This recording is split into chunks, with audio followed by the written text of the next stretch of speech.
Hello,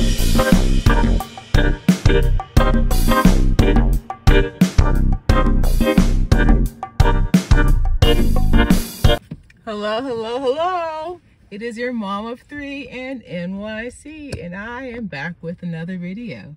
All my current subscribers, welcome back. I appreciate your love, your support. Please make sure that your post notifications are turned on so that you never, ever, ever, ever, ever miss a video. If this is your first time on my channel, welcome. My name is Taneza. I am the mother of three kind. My kids are so kind. Three kind kids living in the heart of New York City. I'd love to welcome you into my YouTube family, and all you have to do is to hit that button that says subscribe.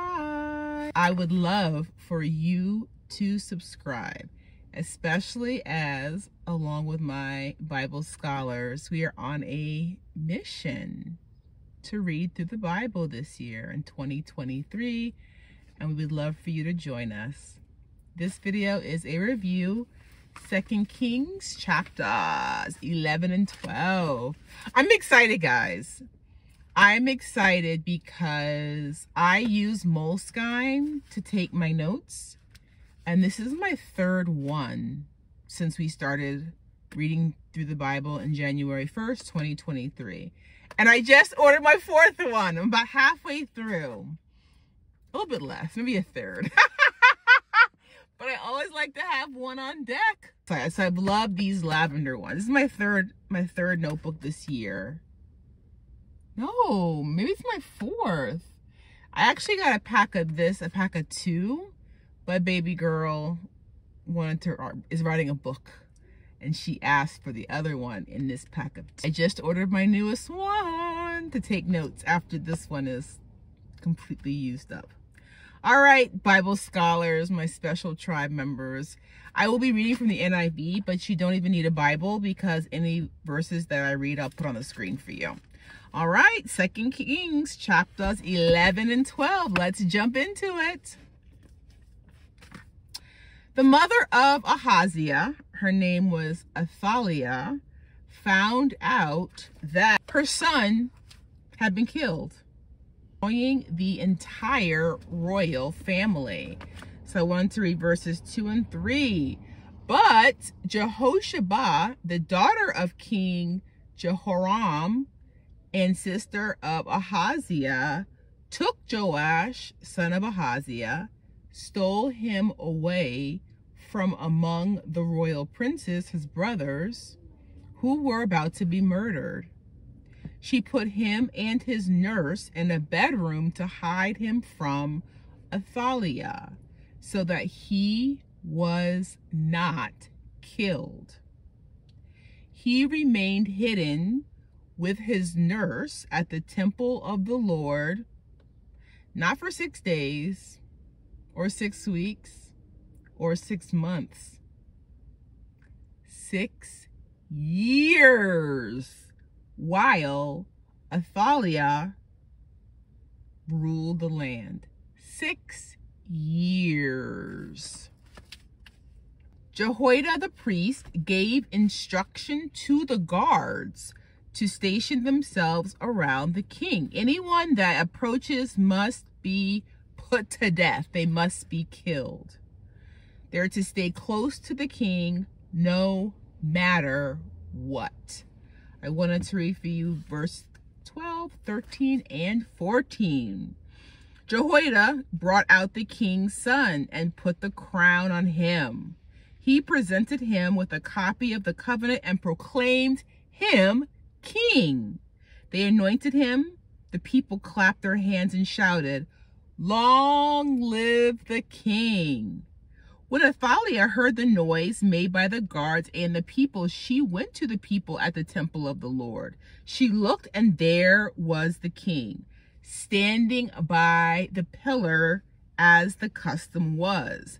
The officers, the trumpeters were beside the king. All the people of the land were rejoicing, blowing trumpets. Then Athaliah tore her robes and called out, "Treason! Treason!" Jehoiada the priest gave instruction to bring Athaliah out, kill anyone who follows her, and she must be put to death. And she was. Verses 17 and 18. Jehoiada then made a covenant between the Lord and the king and people that they would be the Lord's people. He also made a covenant between the king and the people. All the people of the land went to the temple of Baal, a false god, lowercase g, and tore it down. They smashed the altars and idols to pieces and killed Matan, the priest of Baal, in front of the altars. Then Jehoiada the priest posted guards at the temple of the Lord. Joash was 7 years old when he began his reign as king. 7. That's a second grader. That's my son. My son, BB1, just turned 7 last Saturday. He'd be an awesome king, though. He would. He'd be amazing. All right, chapter 12. Joash reigned as king for 40 years. I wanted to read verses 2, 3, 4, and 5. Joash did what was right in the eyes of the Lord all the years Jehoiada the priest instructed him. And when I read that, I thought to myself, you know, that's why when you are part of the family of God, it's important to be discipled. That just shows we are discipled, right? Because Jesus had disciples that he discipled. But here in the Old Testament, it showed that those that were successful in their walk are discipled by not just the elders, because you can be discipled by someone that's like younger than you, right? Calendar years wise, but whose walk you respect and that you learn from. So that's what I thought about when I read verse 2. I'll read it again. Joash did what was right in the eyes of the Lord all the years Jehoiada the priest instructed him. The high places, however, were not removed, and the people continued to offer sacrifices and burn incense there.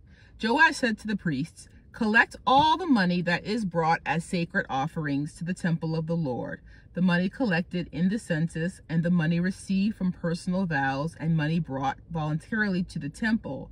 Let every priest receive the money from one of the treasurers. Let it be used to repair whatever damage is found in the temple." By his 23rd year of ruling, the priest still had not repaired the temple. Why, you may ask? The priests were not paying the workers, so they were not working. Joash stopped paying the priest. Jehoiada the priest put honest men in charge of paying the workers. And finally, the temple was repaired. Verses 17 and 18. About this time, Hazael, king of Aram, went up and attacked Gath, captured it. Then he had turned to attack Jerusalem. But Joash, king of Judah, took all the sacred objects dedicated by his fathers, Jehoshaphat, Jehoram, and Ahaziah, the kings of Judah, and the gifts he himself had dedicated, and all the gold found in the treasuries of the temple of the Lord and of the royal palace. He sent them to Hazael, king of Aram, who then withdrew from Jerusalem. Joash's officials, Jozabad, Jehozabad, conspired against him and assassinated him. His son Amaziah succeeded him as king.